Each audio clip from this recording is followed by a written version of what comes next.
स्वागत है आप सबका हमारी खास सीरीज मार्केट आउटलुक में। और आज हमारे साथ कार्यक्रम में शामिल हो रहे हैं गोल्डीलॉक्स प्रीमियम रिसर्च के फाउंडर और चीफ स्ट्रेटेजिस्ट गौतम शाह साहब। गौतम जी, बहुत बहुत स्वागत है आपका। धन्यवाद हमें समय देने के लिए। सिर्फ एक छोटी सी चीज़ जाननी है सर आपसे, ये रेंज से बाहर कब निकलेंगे और किस तरफ? बड़ा मतलब पूरा फुल टाइम पास चल रहा है, पूरा अगस्त का महीना लार्ज के कुछ नहीं हुआ है, वहीं के वहीं पड़े हैं। तो मतलब तो लोग थक गए, एकदम फ्रस्ट्रेट हो रहे हैं।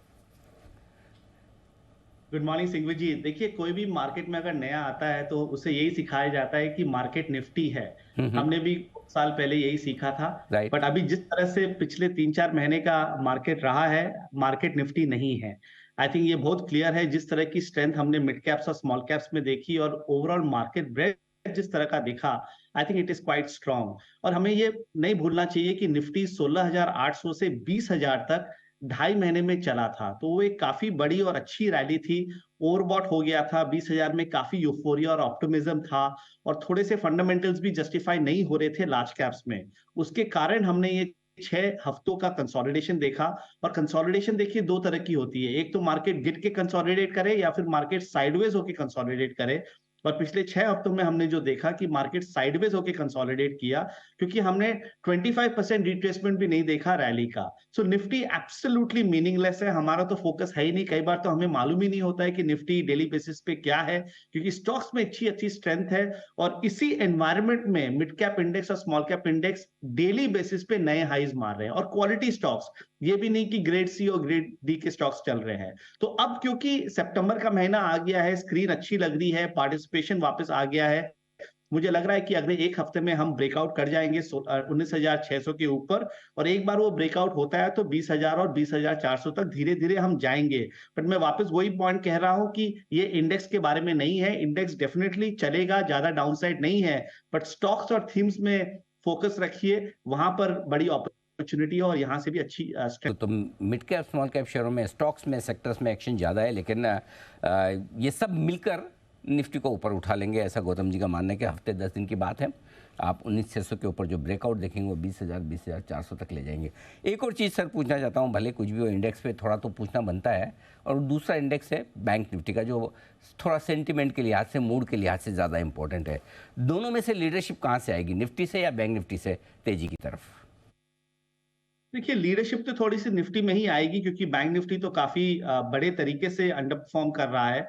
और उसका कारण ये है कि एचडीएफसी बैंक इतना बड़ा हो गया है कि एक स्टॉक जो भी करता है वो पूरे इंडेक्स को इम्पैक्ट कर जाती है। और ये जो जो मर्जर हुआ है उसके बाद उसकी जो वेटेज है, ये काफी बड़ी हो गई है, निफ्टी और बैंक निफ्टी। और एक ऐसा एनवायरनमेंट है जहां पर एचडीएफसी बैंक मल्टी मंथ लो के आसपास है और बाकी कितने सेक्टर्स हैं जो लाइफ टाइम हाइस पे चल रहे हैं। सो एक्चुअली अगर आप देखें तो 3-4 स्टॉक के कारण ये मार्केट, और जब मार्केट के बारे में बात करते हैं तो निफ्टी और बैंक निफ्टी ज्यादा अच्छा कर नहीं पा रहा है। बट अगर लेवल्स की बात करें तो बैंक निफ्टी का बहुत क्लियर रेंज है, 43,500 नीचे की तरफ, 45,000 ऊपर की तरफ। मुझे लग रहा है कि बैंक निफ्टी में भी 45,000 के ऊपर ब्रेकआउट आएगा।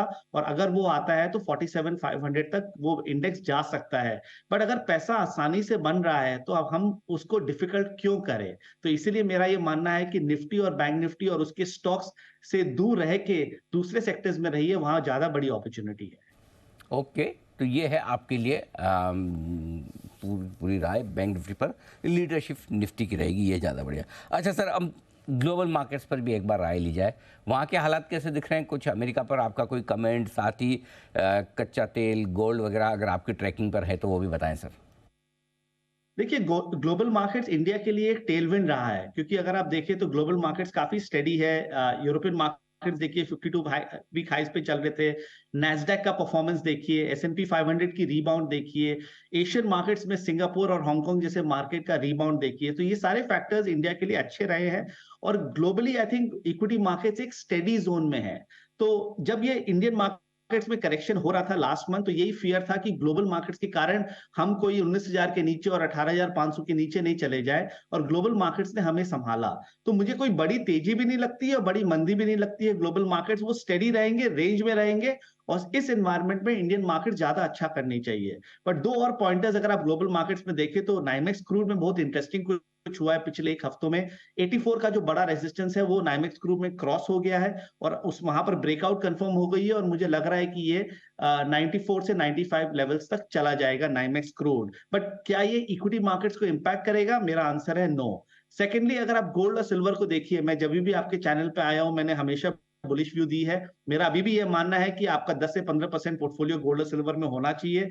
अच्छी अच्छी रिबाउंड हमने पिछले 2-3 हफ्तों में देखा और मुझे लग रहा है कि इस बार का जो अटेम्प्ट है ये गोल्ड को वापस 2070 और उसके ऊपर ले जाएगा और सिल्वर को $28-29 इंटरनेशनल प्राइसेस में ले जाएगा। तो इक्विटी में तो बड़ी अपॉर्चुनिटी है ही, अगर पैसिवली अपने पोर्टफोलियो को प्ले करना है तो गोल्ड सिल्वर में पोजीशन बना के रखिए। कि गोल्ड सिल्वर में तेजी थोड़ी बहुत तो करनी चाहिए, 10 से 15% रखे तो कोई हर्ज है नहीं। ये इंटरेस्टिंग चीज़ बताई है इस वक्त गौतम जी ने। गौतम जी अब बताइए कि जब व्यू तेजी का है, लार्ज कैप्स भी आगे पीछे चल ही पड़ेंगे, आपको क्या पसंद आ रहा है इंडियन मार्केट्स में? देखिए, हमें तो वही सेक्टर्स अभी पसंद आ रहे हैं जो पिछले कुछ महीनों में चले नहीं। तो जैसे हमें आईटी सेक्टर काफी अच्छा लगता है। आईटी सेक्टर में बहुत बड़ा प्राइस करेक्शन हुआ और पिछले 6 महीनों में उसमें बहुत अच्छा टाइम करेक्शन हुआ, एक बहुत सॉलिड बेस बन गई है।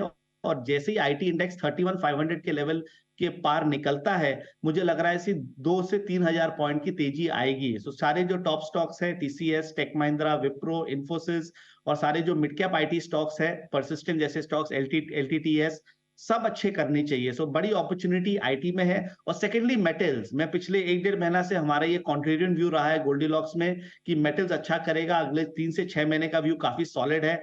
आज आप स्क्रीन देख ही रहे हैं किस तरह की तेजी है और मुझे लग रहा है कि ये एक स्ट्रक्चरल ट्रेंड बन गया है। तो सारे मेटल स्टॉक्स में यहां से 15 से 20% की तेजी आनी चाहिए और मेटल्स इंडेक्स 9,000 की तरफ जाना चाहिए। आई थिंक अभी 7,000 के आसपास चल रहा है। तो ये दो सेक्टर्स तो हमारे फेवरेट्स हैं। और इसके अलावा आई थिंक ऑटोज और पीएसयू तो सबसे बड़ा थीम है, अब तो सब उसके बारे में बात कर रहे हैं। हम तो 1-1.5 साल पहले इसको एक रेकमेंड बहुत स्ट्रांगली करते थे क्योंकि मुझे लगता था कि डिविडेंड यील्ड और कैपिटल अप्रिसिएशन एक साथ चल रहे थे और अब तो ऑब्वियसली कैपिटल अप्रिसिएशन आगे बढ़ गया है। सो पीएसयू अभी भी चलेगा, यहां से थोड़ा सा सिलेक्टिव होना पड़ेगा। और ऑटो में अच्छी तेजी आनी चाहिए क्योंकि ऑटो का जो रिलेटिव स्ट्रेंथ चार्ट है वर्सेस द निफ्टी, उसमें अच्छी ब्रेकआउट है। तो वहां पर भी टॉप स्टॉक्स, चाहे वो टाटा मोटर्स हो, मारुति, बजाज ऑटो, काफी अच्छे चार्ट से अच्छी तेजी आनी चाहिए। ओके, तो जो पिटे हुए सेक्टर्स है वहाँ पर एक्शन बनता हुआ दिख रहा। आईटी आपको मजबूत होता दिखेगा, ऑटो तो खैर मजबूती में है ही, वो भी और चलने की संभावना है। कुछ ऐसे सेक्टर्स या स्टॉक्स हैं जो थोड़े अभी भी ठंडे रह सकते हैं, जहाँ से दूर रहना है? देखिए, ठंडा में तो एक ही सेक्टर मुझे लगता है कि ज्यादा अच्छा कर नहीं पाएगा, वो है एफएमसीजी। क्योंकि आईटीसी में हम बहुत बड़े बुल थे। आई थिंक 2 साल से हम आईटीसी को प्रमोट कर रहे थे एज अ इन्वेस्टमेंट आइडिया। अब जिस तरह की तेजी आई हमने उसको लेट गो कर दिया। मुझे लगता है नहीं कि अब एफएमसीजी और आईटीसी ज्यादा कुछ इमीडिएटली कर पाएगा अगले 3 से 6 महीनों में। तो अगर आपका नीचे लेवल्स पे, आपके व्यूअर्स का नीचे लेवल पे अगर लिया हुआ है तो इसमें प्रॉफिट बुकिंग करके दूसरे सेक्टर्स में जाइए। ITC, FMCG as a sector might underperform. इसको छोड़ के अगर आप कैपिटल गुड्स देखें तो बहुत बड़ी तेजी आ गई है। तो हो सकता है कि थोड़ा बहुत कंसोलिडेशन हो जाए, इंफ्रास्ट्रक्चर में थोड़ा बहुत कंसोलिडेशन हो जाए। बट जो दूसरे पॉकेट्स है, टेक्सटाइल को देखिए, ऑटो एंसिलरी को देखिए, I think unlock trade, unlock में होटल स्टॉक्स को देखिए, क्यूएसआर स्टॉक्स को देखिए, ये सब में अच्छी अपॉर्चुनिटी और इसमें बने रहने चाहिए। तो ये आपके लिए राय आती हुई इस वक्त कई सारे स्टॉक्स पर जहां पर एक्शन भरपूर बनता हुआ दिख रहा है। धन्यवाद गौतम जी, हमें समय देने के लिए और विस्तार से बाजार के डायरेक्शन पर आगे बातचीत करने के लिए। तो गौतम जी का मानना है कि भारतीय बाजार तैयार हो रहे हैं रेंज से बाहर निकलने के लिए। 19,600 के पार निकलकर टिकने पर बढ़िया तेजी बनेगी जो 20,000 और 20,400 तक निफ्टी को ले जाने की कोशिश कर सकती है। मिड कैप स्मॉल कैप शेयरों में घमासान तेजी जो है वो अभी भी जारी रहेगी। 1% ऊपर मिड कैप इंडेक्स आपको नजर आएगा। कम मिड कैप 100 करीबन 1%, माइक्रो कैप सर देखिए 1%, स्मॉल कैप 1.25%। जितने छोटे शेयरों का इंडेक्स उतना ही मजबूत। ये इस वक्त का ट्रेंड है।